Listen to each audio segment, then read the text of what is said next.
और चित्त बिगड़ा तो मन बिगड़ा, और मन बिगड़ा तो चरित्र बिगड़ा, और दादा अगर चरित्र बिगड़ गया तो दुनिया बिगड़ गई, फिर आपको सुधारने वाला कोई पैदा नहीं। विधाता तेरे हिया दीन चैन लाला बना चैन लाली सवरिया।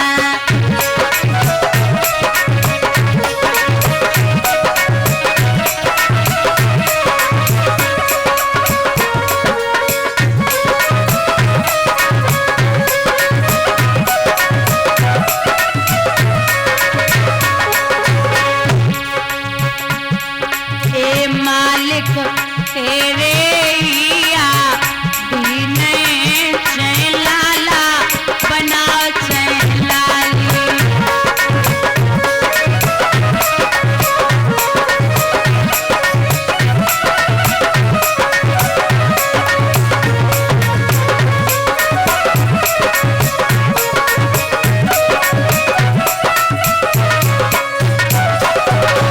ए भैया बात सुनरा ने दिमाग को लगायो, सोने से बने ने लगायो।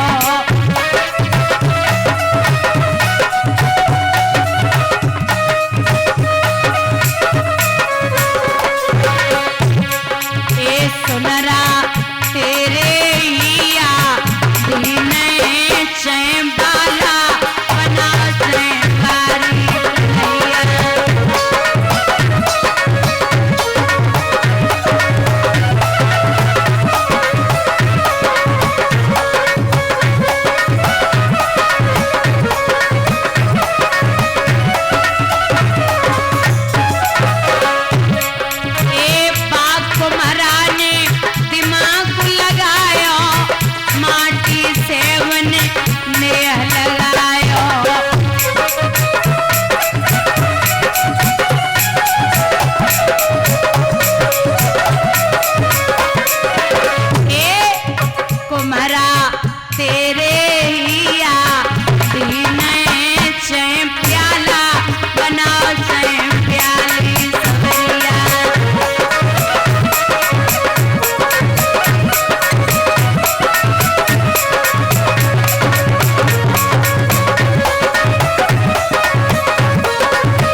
लगा रही, चाहे एक पुत्र हो जाए चाहे पुत्री, माताओं इतनी अच्छी है। माताएं जो होती ना वो दो प्रकार की होती हैं बुजुर्गों, दो प्रकार की होती। एक तो सूप जैसी, सूप देखा है? फटका जाता है जो चावल गेहूं, एक तो सूप जैसी और एक चलनी जैसी। सूप का काम क्या होता है? जो बढ़िया चीज होती है वो अपने पास रखता और खराब चीज फेंक देता बाहर, और चलनी का काम होता है बुरी चीज अपने पास रखती और अच्छी अच्छी बाहर निकालती है। ऐसे ही कुछ माताएं होती हैं जो कुछ चलनी की भांति होती हैं और कुछ सूप की भांति होती हैं। पूरे गांव की अच्छाई चाहती हैं कि सबका भला हो, सब बढ़िया रहे, और कुछ ऐसी होती चाहे अच्छो हो चाहे बुरो होवे, उन्हें बुराई से ही मतलब है, उन्हें अपने पास बुराई रखनी है और कुछ नहीं। अच्छा एक बात बताओ माताओं, खीर बनानी आती है? खीर आती है? खीर में क्या क्या पड़ता है? दूध, चीनी, चावल, साबूदाना और ड्राई फ्रूट्स, मेवा, और केसर नहीं पड़ती? पड़ती है?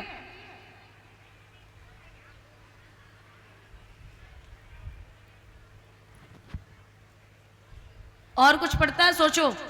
इलायची, इलायची पड़ती है? ढोरा मिर्च नहीं?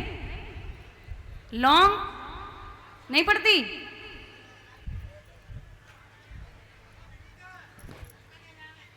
मान लो खीर में सब पड़ता है माताओं, खीर में एक चीज और पड़ती है, पता है क्या?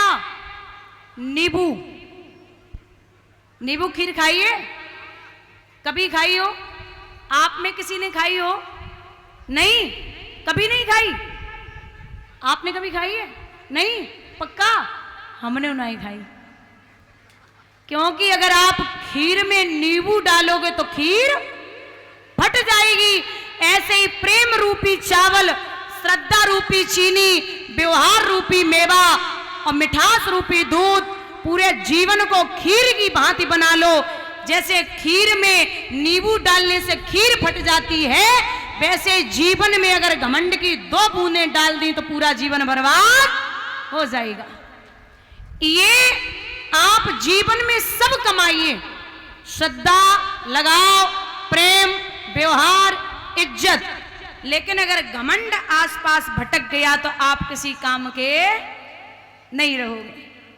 भगवान का अहम भोजन है, क्योंकि हमको भजे जो एक डग, बाको डग हम 60, और हमको हटे जो एक डग, बाको लोहे की लाट। प्रभु कहते जो मेरे लिए एक कदम बढ़ाएगा, मैं उसके लिए 20 नहीं 100 कदम बढ़ाने के लिए तैयार हूं।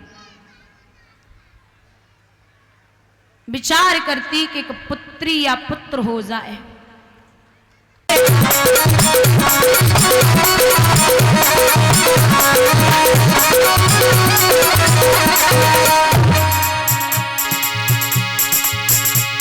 इज्जत से जीना सीखो, इज्जत से मरना सीखो। भारत की प्यारे पीरो, भारत पे मरना सीखो। जो ठोकर से गिर जाए उसे कोई न कोई उठाए, लेकिन जो नजरों से गिर जाए उसे कौन उठाए, कौन उठाए।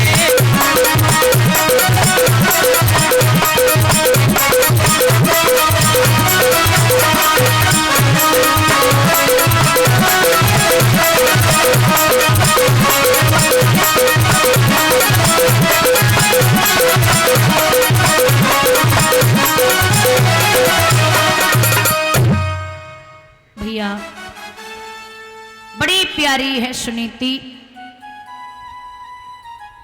इतनी अच्छी है, शरीर भले ही सुंदरता न मायने रखे, लेकिन संस्कार और पति की सेवा करने वाली है। भगवान की ऐसी कृपा, इनके कोई संतान नहीं है, और भगवान बड़े विलक्षण हैं भाई।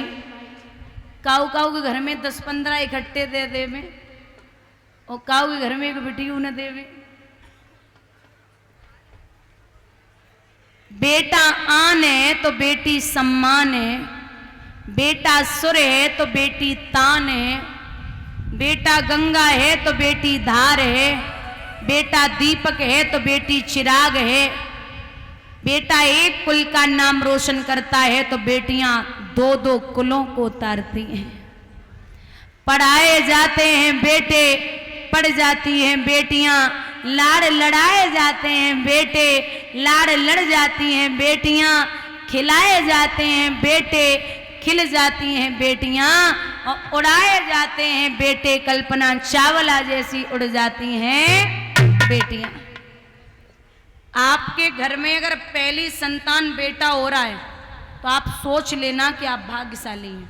बेटा अगर पहली संतान है तो आप सोच लेना कि आप भाग्यशाली हैं, लेकिन किसी के भी घर में अगर पहली संतान बिटिया हो गई तो आप सोच लेना आप सौभाग्यशाली हैं। बेटी वो रत्न है जो हर किसी के घर में नहीं होता। यहां स्वयं मैया सुनीति आंगन विचार कर रही है कि मैं ये नहीं कहती कि हमारे पुत्र हो जाए। आप किसी विद्वान के या बड़े के चरण स्पर्श करो तो वो ये कभी नहीं कहते माताओं से कि पुत्री देवो भव। ये कभी कोई नहीं कहता पुत्री देवो भव, हमेशा यही कहते हैं पुत्र देवो भव, बेटा हो जाए। स्वयं यहां मैया सुनीति एक विचार करती है महाराज को बुला के, नाथ हाथियों दंत बिन ज्ञान जैसे संत बिन, कामिनियों कंठ बिन लागे चार सूनी है। मंदिरों दीप बिन बाग जैसे कूप बिन, और प्रजा एक भूप बिन लागे सोने सोनी है। एक कायायों वस्त्र बिन सूरमायों शस्त्र बिन, और माया एक पुत्र बिन लागत बिहुनी है। एक कंठ बिन राग जैसे, कंठ बिन राग जैसे, ज्ञान बिन बैराग जैसे, और वैसे राम भजन बिन जगे सोनी सोनी है। महाराज मैं ये नहीं कहती कि घर में बेटा हो जाए, सुनिए नाथ